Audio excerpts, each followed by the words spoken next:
Fabulous. Hey, I'm John Bolger with Premier Guitar. We're with Cory Wong from the podcast Wong Notes. You all know about that. Also Grammy-nominated amazing guitar player. Thanks so much for having us here today. Thanks for being here. I love your work, and I love this new signature guitar. Yes, man. I do too. This is my Cory Wong signature Fender Stratocaster.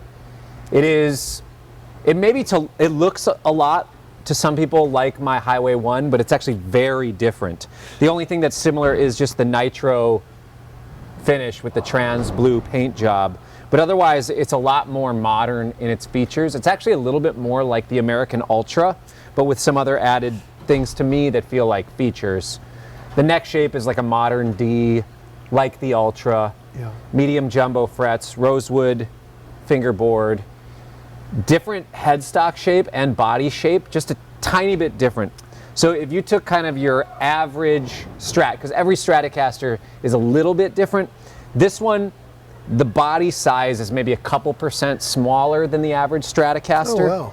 And the headstock is a couple percent bigger.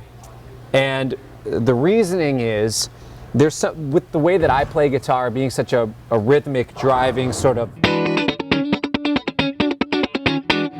sort of thing, the transient cuts, there's just a little sharper transient. It's just a little faster of a transient with the smaller body. And I thought I was nuts for asking for that. I thought I was nuts, like all the smaller guitars like this that I played. I just feel that. Until I talked to Nile Rodgers about it. And Nile is the same way. Nile said that this is exactly what he wanted, so I figured, okay, there's something to it. I'm not the only one who wants the kind of thinner, smaller body. I wonder if his, that white Strat. The Hitmaker it's just a tiny bit bigger than this, only in certain dimensions. But he and I compared, and ours are both a lot smaller to me than the average Strat. Now, if you were to take a look at, like, here's an American Ultra Strat that Sonny plays on this tour, they're not that much different. But it's just a tiny bit. Well, great strap. He's left-handed, but he plays right-handed guitar. So I just gaffed I gaffed a strap on there for him on the other side. But yeah, the body's a tiny bit smaller. To me, that gets a little bit of a faster transient attack, and then a tiny bit of a bigger headstock helps for me with the sustain. So I kind of get the best of both worlds, a little more sustain, and the notes sing a little bit louder with this, and the transients attack a little faster with this change. And then 22 frets, that's something that I like. Sure. Which has also saved me a lot of money from buying vintage guitars, because vintage Strats are only 21. Right. And I have the contoured heel, a little easier access, and it's actually also, not only is it contoured, I had it kind of pushed in a little bit. Yeah, it looks like it's the hand beveled. A little, It starts kind of early. Yeah, kind of so it's cool. It fits a little bit nicer in the hand, and it plays a lot faster. Okay. So what is the body material? It's alder. Okay. I tried a couple different ones in the prototype process. They sent me a few different bodies, and I decided that alder was the one that I liked the feel of, liked the weight of the best. And really that prototyping process was fun, because we started by sketching out the ideas. Here's what I have in mind. Here's what I think I want. Here's what I'm not sure that I want. So we came up with some sketches, made some 3D renders of the guitars that the ideas that I wanted to explore. And then they made 3 or 4 they made 2 different, like, here's the 2 forks in the road we could go. Yeah. And they're kind of similar, to be honest. Sure. And then I said, I like this thing. And then we changed a couple little things about it. Did you know immediately upon picking it up, or did you take Oddly enough, yes. And the first 2 that they sent, I knew right away, this is the one I like the feel of, but I like this color. Yeah, okay. So it was like this prototype A was the one, it was the guitar, but prototype B, I liked that finish and that color. Right. Because there was one with a little bit more of a satin, almost more matte finish to it, and I like the nitro. It's got a little bit of shine, but it's translucent, and the oil, after playing on it for months and years, it's going to kind of wear it away in an interesting and cool way. Yeah. It kind of naturally gets the authentic relic of the person playing it, you know? And I didn't want to do a copy of my Stratocaster that I had since I was a teenager, obviously, because I just have, well, maybe not obviously. At the time, when I was a teenager, that was the only American Strat I could afford, was the Highway 1. Yeah. It's a great guitar. Great guitar. But I wanted, for my signature guitar, to have something that I really wanted, all the specs. So Right, because what's the point in having a signature if it's just... So we did a couple prototypes, went down one road, and then made a couple little changes to the way that the neck feels, the way that this contoured heel and beveled heel That's a great idea. Yeah, so it fits really nice. It also even cut down a little bit more. It was kind of part of the design with cutting down the size of the body a little bit. And it really just ended up feeling exactly the way that I wanted it to feel, sounds exactly the way that I wanted it to sound.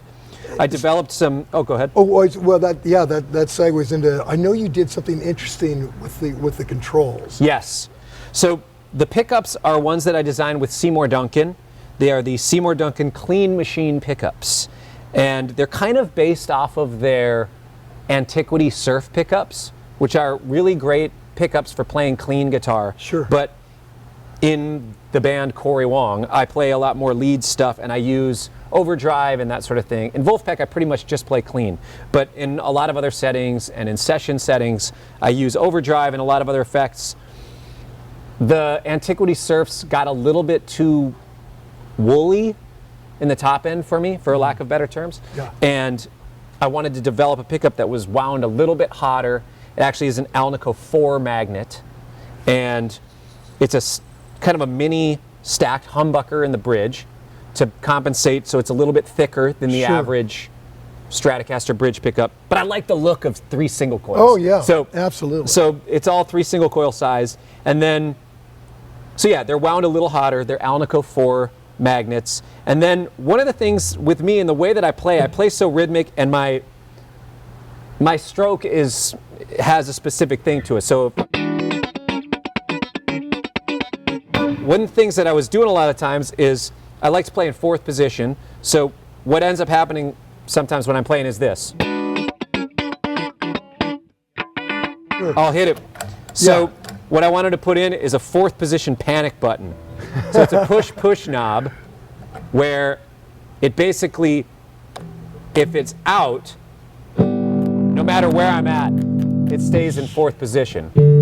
That's a great idea. So I can be strumming away, and it doesn't matter where this is. If this thing is out, it's always in 4th position. I can push it back in, and it's wherever the pickup selector wants. So it's really it's kind of a cute, fun little thing to have that makes it a little more signature, but it's also very functional for what I do. Totally pragmatic. Yeah. I think about like Mark Knopfler back in the day. His old Strat had a 3-way like they did. Yeah. And he had tape. He had taped it back there. Yeah. So that it could not go to that bridge. That's what I do with my Highway 1. Yeah, I put a little gaff tape there. Yeah. And sometimes I use, there's this new product called a switch lock or something. It's pretty cool. Oh yeah. You can put it on there and you can kind of twist it over, and it'll keep it locked in one of the positions that you're in. But what's better than that? Have Fender design it. Yeah, exactly. And it's this idea Yeah. that I've had for a while, and yeah, it basically is just wired, so I press it in, it's always in 4th position. God, that's great. Yeah, it's fun. Yeah, very smart. And so are all 3 of the pickups stacked like that? No,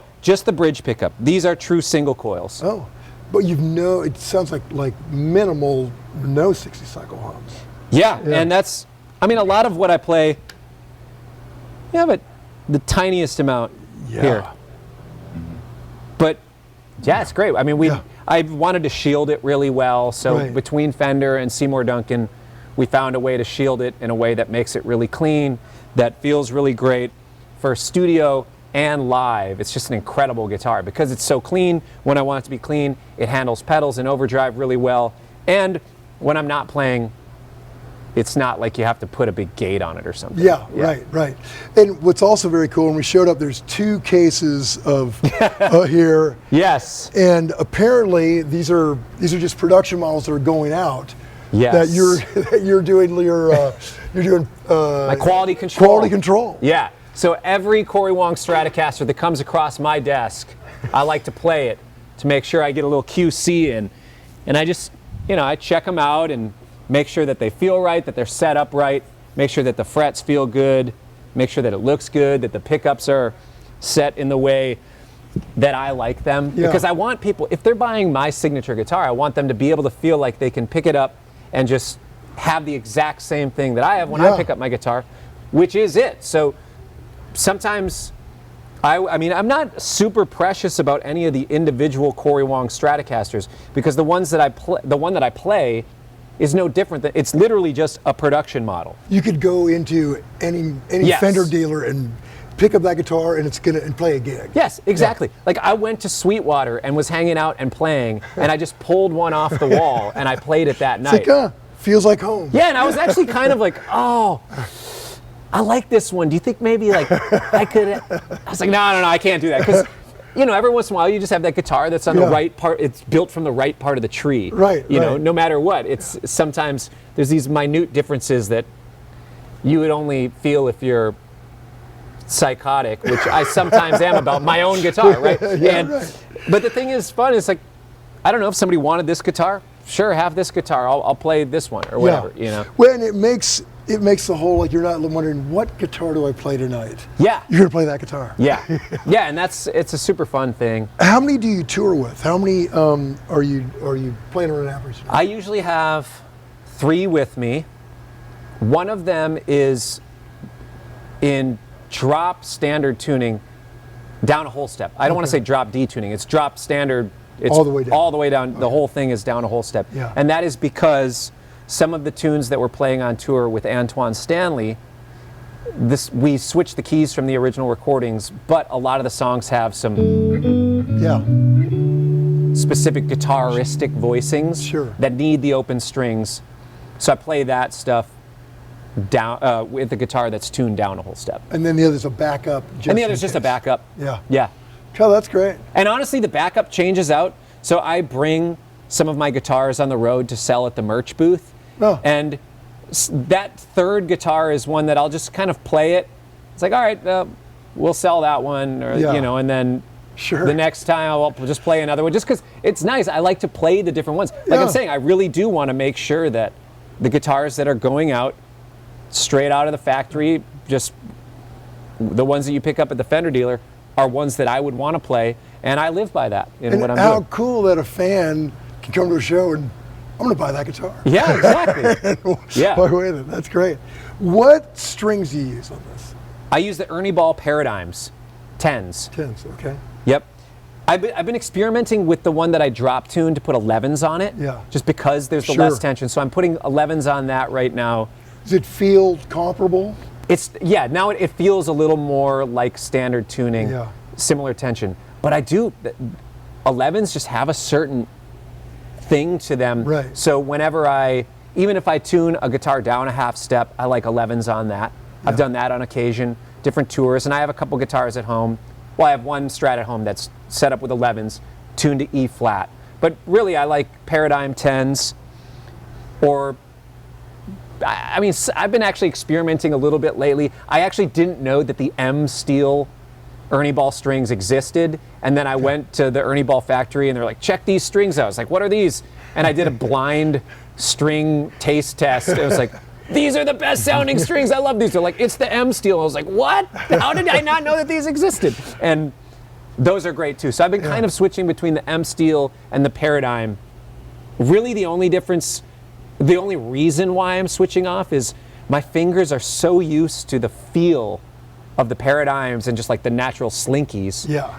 I like the sound of the M steels 5% better, but my fingers are they're like, hey, what's this feel? There's just like a tactile difference. So I think if I get used to the feel of those strings, that's probably what I'm going to start using more. But now, the question I'm really wondering about is your pick, because you have such a unique, approach to it all. Yeah. And and I've watched your videos. I'm trying to copy. Can't get it. Maybe it's the pick. Okay. What are you doing? So spill it right now. Yeah. I didn't know what I was doing until I sat down with Troy Grady. Troy Grady has this website called Cracking the Code, where he dissects these people's technique Yeah. incredible guitar player. I got hip because I was trying to figure out what Molly Tuttle was doing on this flat picking stuff. Right. And I was like, what She's is going on amazing. there? So Troy has this series on his website that showed that technique slowed down. It's like, oh, this is why I can't do that or sound like that, is because of my pick angle. And so much of my sound and so much of my thing is actually not necessarily what pick I use, but it's my pick angle and how I hit the strings. Now, that being said, the picks, I'll answer the question because everybody's wondering. It's a Dava pick. The Dava medium. I don't remember what they're made out of. Delvin. It's not on the periodic table of elements, so I didn't have to memorize it in college. But whatever that material is, that's what they're made out of. And the reason why I like it is because it actually is the plastic, or the Delrin or Delvin, whatever it is, I don't know. The tip material is kind of like a heavy gauge, but because it's a little bit of a rubber grippy tip, it flexes like a medium pick. Oh, because you hit hard, man. I mean, it looks like you were hitting hard. But the thing is, I have a weird, most people, the proper technique would be to hold it like this, and most people pick with a downward escape motion. This is what I learned from Troy Grady. It's, I don't know if he invented the terms or whatever, but it's a great way of learning, because a lot of players that pick, they'll pick down, and that's where the pick comes away from the string, and then they come back in this way. I'm the opposite, where I pick down through the string like that and George back Benson up. thing. It's the Benson, Matheny sort of thing. And even though those are two of my heroes, this is completely by coincidence that I pick this way. Well, and most guys that pick that way have the guitar high. Yeah. Yours is relatively low for that approach. Yeah. So I almost hold the pick sideways, as far as, like, most people would be picking here. I pick kind of like sideways, and I pick down through the string, and I kind of pull back up. So sometimes I get, like, in the same way you get, it'd be. So I have a little more snap to my upstrokes because I'm actually pulling rather than. Yeah. And the compressor's catching it a little bit, but that's kind of part of the sound as well. So really a lot of it is my pick angle, pick attack, and then, so if I'm going,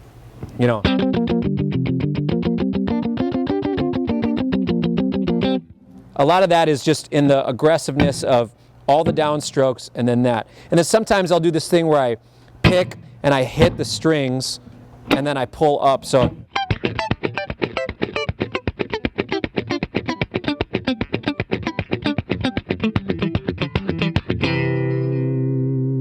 it's actually really utilizing the percussiveness of hitting the strings. Right. I love that you get effects without using effects. Yeah. You know what I mean? Yeah, it's weird because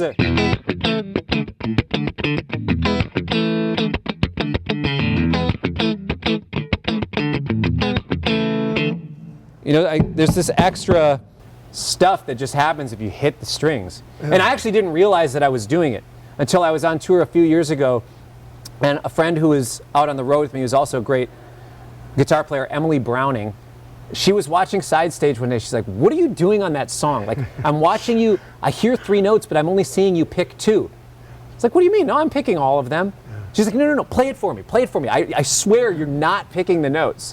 And I realized I wasn't thinking about it at all. It was just, my hand was just hitting the strings, and I didn't realize that it was like this kind of technique that I stumbled upon. I didn't even know that I was doing it. Like just an organic style you developed through whatever, doing it.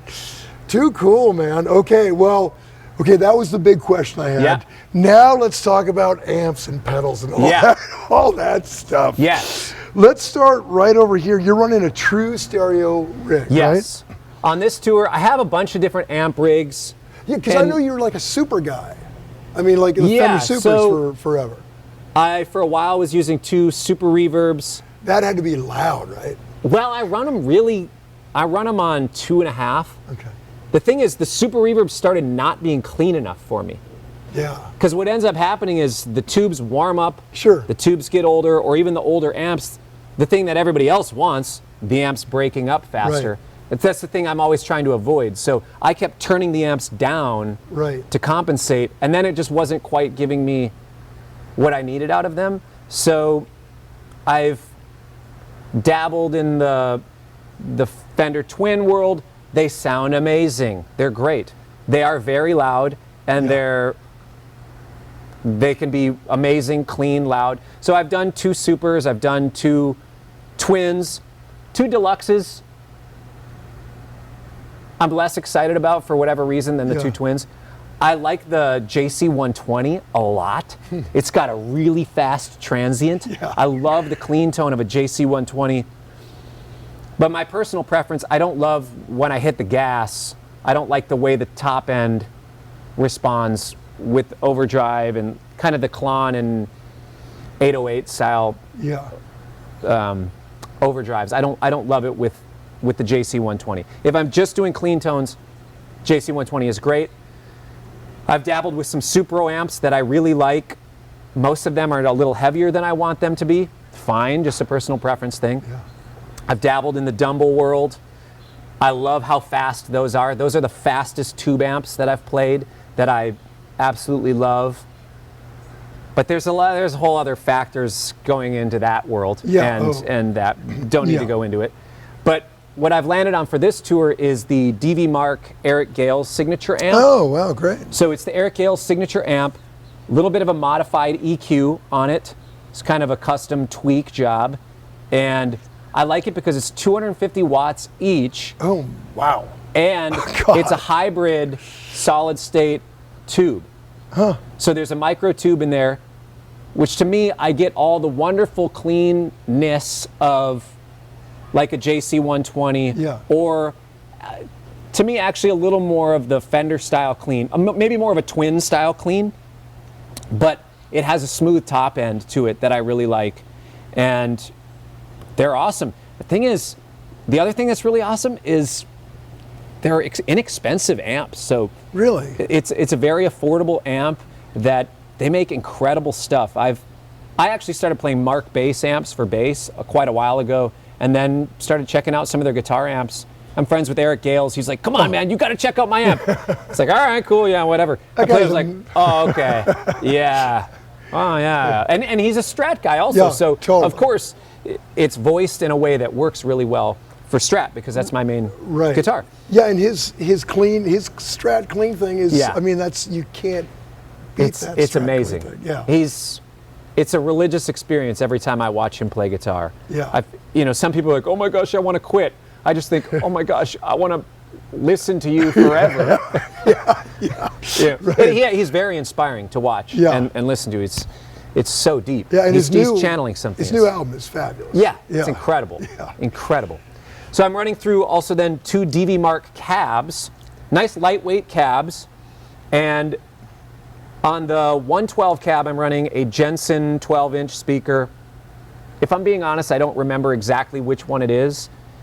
I think I just looked up what is the highest output, cleanest Jensen 12-inch speaker, and I just ordered that. Okay. And then the EV 12L speaker is what I have. I have 2 12L speakers in the 212 cab, but I'm only using one of them in that cab. Okay. I actually wired that cab to be a stereo cabinet, so I could go left and right in there. But I ended up liking the sound of the 2 different the bigger speakers. Box, the bigger box with one speaker, and then just the Jensen in another. It does a cool thing in the stereo imaging of having 2 different speakers, but the same amp, and different box. Like, it just, sometimes that creates a weird phase thing. Like, it gets a little bit phasey, or it can kind of create like a weird sort of thing, depending on what the speakers and cabinets are. But these ones play really nice with each other. Yeah, this is dialed in, and a true stereo rig. Yeah, left and right out of the pedal board. Okay, which perfect segue. Let's talk about these pedals. Yes. Okay, That's so a fairly modest pedal board. Yeah.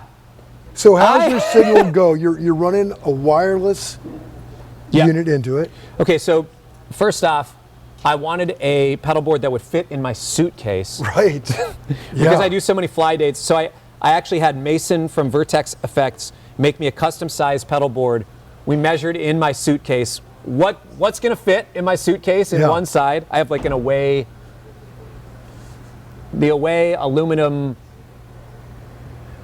check bag size bag, or whatever it is. Yeah. So we measured the inside cavity of that. I said, all right, this is my limitations. And then we actually made a smaller one for the bigger carry-on. So if I'm flying somewhere, so I have a smaller version of a pedalboard too.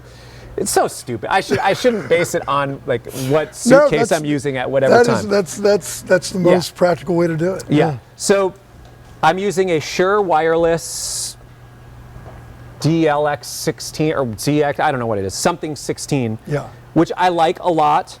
I for a while was using the Line 6 wireless. That one was great. Also, I think this one, I like them equal. This one had a little more range to it. For a while in Wolfpack, we were doing this bit where I would run out into the balcony across the venue and play part of the set. And those are big houses. Yeah. That was a big run. So sometimes my other one would cut out. It just didn't have quite the same range from whatever. So the Shure one has a little more range.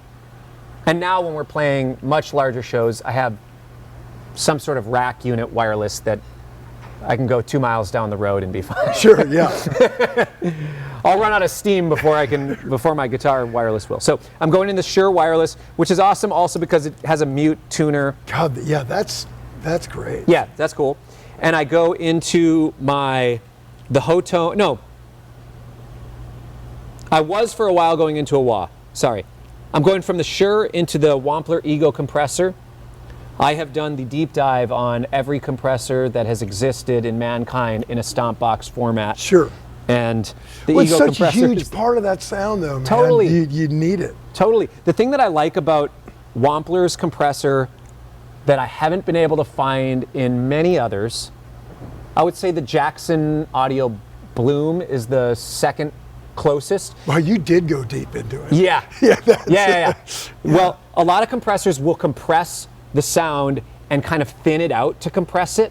Yeah. The Ego compressor compresses, and the Bloom does this in a way too. Maybe they're similar circuitry or whatever, but it kind of compresses the sound, but it beefs it up while it does that. Huh. So as it's compressing, it kind of like it does this thing where it brings it forward in a way that, I don't know, whatever. But this also runs really well, pop music. It just it smooths everything out. Yeah. Some people use compression as a way to kind of cheat with their dynamics, but to me, it's actually a part of my sound, and I think it really helps smooth things out. And standing right next to it, it doesn't sound particularly compressed. Sure. But there's that percussive nature that I don't think you can get without it. Totally. Yeah, that's exactly how I feel. From there, I'm going into a Hotone Volume Wah. H-O. H-O-T-O-N-E. Yeah. Hot tone, Hotone?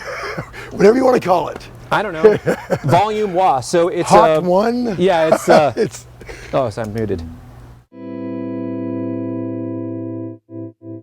Volume, but then it's also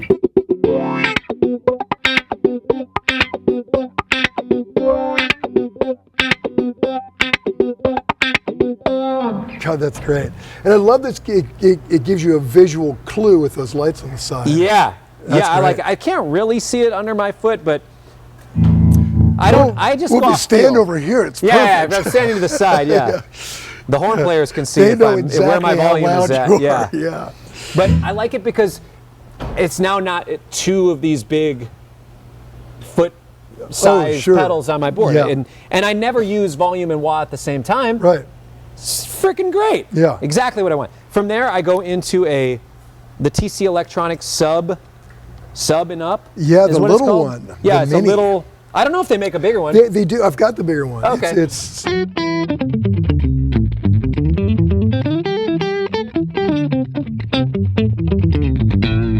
great, and it's just immediate. Yeah. Yeah. Yeah, it's really fast. Some of the octave things, there's a little bit of a delay. Yeah. And I'm such a transient stickler. It's like, oh, that's a 45 millisecond delay from when I'm hitting. Like 30 is the threshold. Like if anything past 30, it's like I'm done if it's past 30 milliseconds. I can feel it.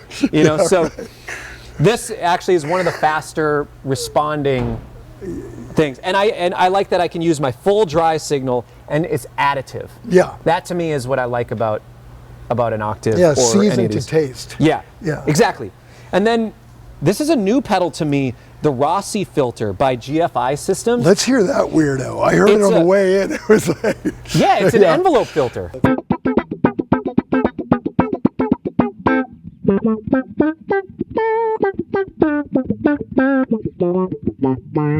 so great. Sometimes if I go into a brighter pickup, it's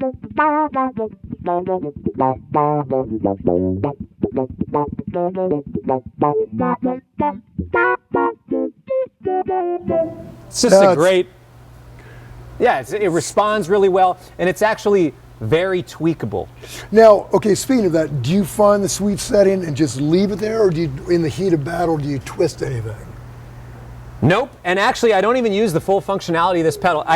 There's 2 settings that I can have. I can switch between filter A or filter B, and I just have them set to the exact same thing in case I accidentally press the button. Right. I just on and off. Yeah.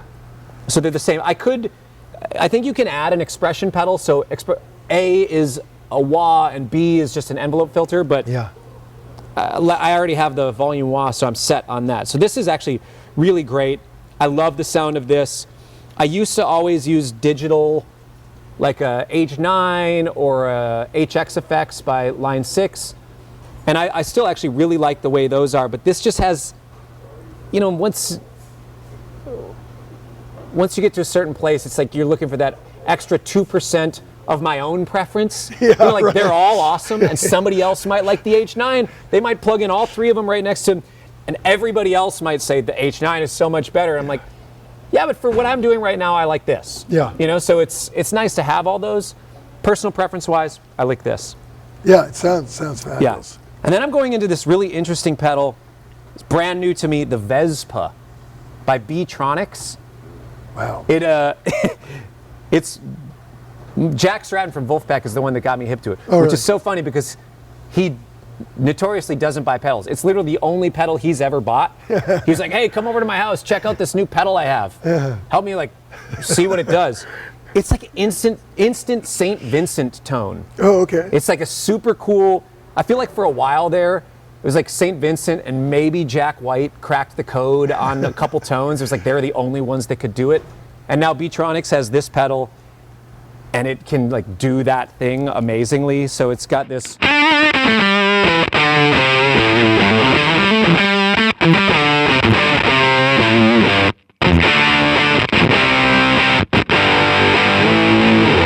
Wow.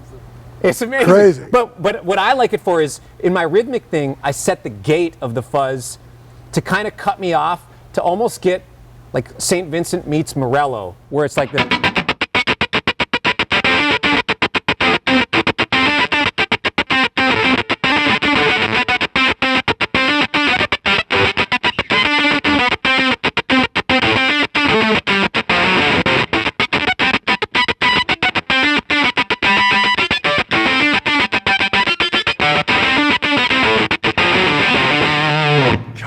It's just so aggressive and industrial, and it's like its own unique thing out of one pedal. Yeah. I played it once. I was like, I'm gonna buy it. Yeah. And it looks so cool. I've never played fuzz in my life, believe it or not. I totally believe it. I just didn't really know how to use it. But this one, it's not like most other fuzz pedals because it has this kind of unique thing to it. Yeah, that's very cool. As far as the Dumble style overdrive, I like the Ultraphonics by Vertex, or sometimes I'll use the Dude by J Rocket. Both really great. And actually, if I had more room, that would be the Dude is the other pedal. I love that pedal. But this is the Dumble style one that I use on this one. So it's got.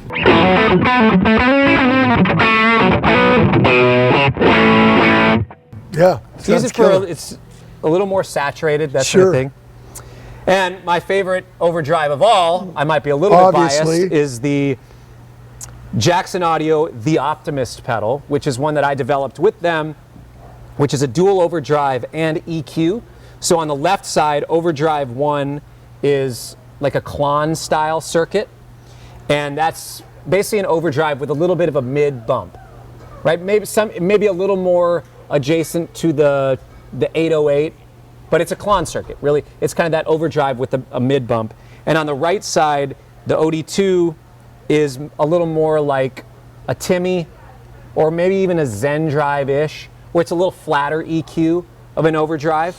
And then if I press the two together, it turns on the EQ.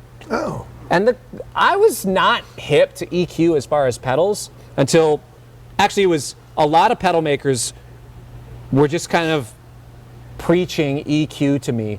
Yeah. Brad Jackson at Jackson Audio, Mason at Vertex, Brian Wampler, all these people, like, you gotta just check out EQ and what it can do on your pedal board. So what I use the EQ for is a little bit of a mid bump. So if I'm doing a little bit of like a, that's without it, and then I hit the mid bump.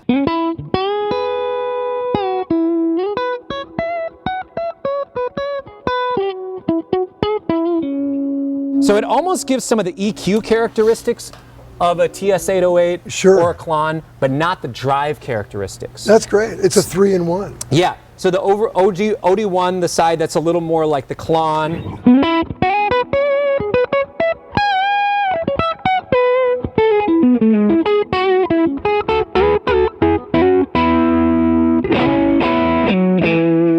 Then it can also get into that.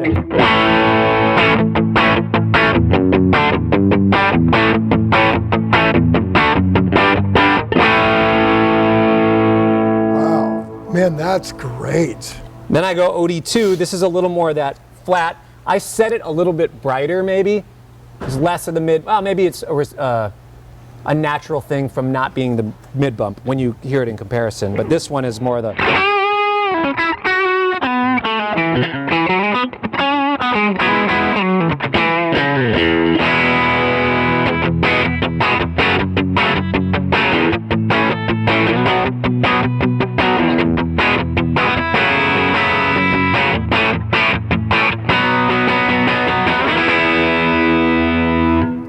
Then the other thing is they play nice together because they're both kind of mid. I actually have them set a little more gain than I normally do right now, but when I have them together,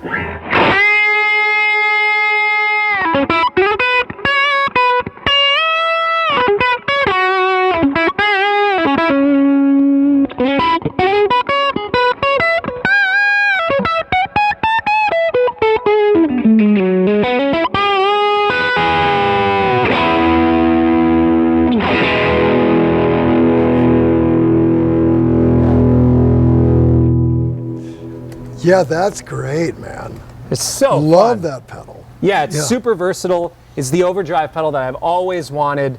One that really has two distinct voices of overdrive, but then together, it's got the ability to go as aggressive as you want. And it's relatively small, and it's 3-in-1. Yeah, and the EQ on it too. Because, I mean, real estate is so expensive on a pedal board. Absolutely, like you don't want to give especially it when up. you're trying to fit it in your suitcase. Right, I know. Okay, but then the final one, the final ingredient is the Big Sky. The Big Sky. But it's funny because you use so little delay or verb. It's Yeah. always that. It seems like 85% of what you do is just that real tight, no hiding behind any of that stuff. Exactly, but when I put on the verb, I want it to be super compelling. Yeah. And I need a reverb to be super compelling in order for me to want it on my pedal board, especially one that takes up so much freaking space. Oh no, yeah, that's the one. It's like, come on, Strymon. Give me one that's half the size. All I want is literally these two settings. Well, I like the bloom and all of the settings are great, but for what I use, basically there's this tune called Meditation where I use the cloud verb, kind of this sort of.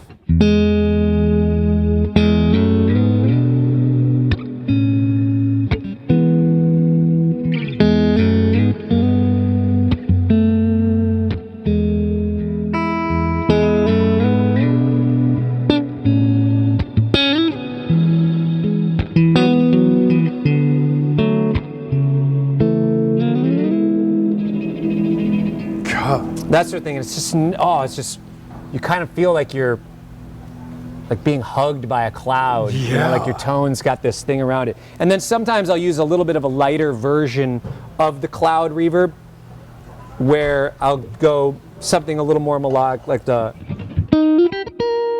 in E flat.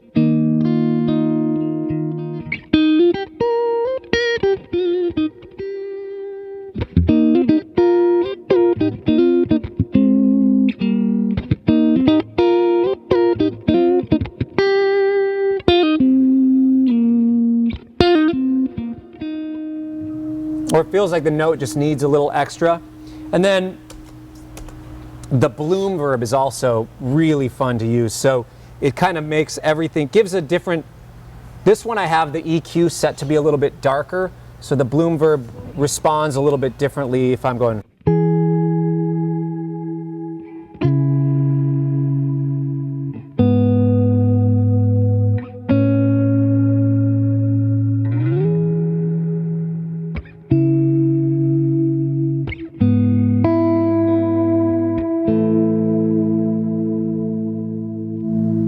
Again, it's like I need a reverb to be that compelling to really make me feel like there's something special in order to turn it on.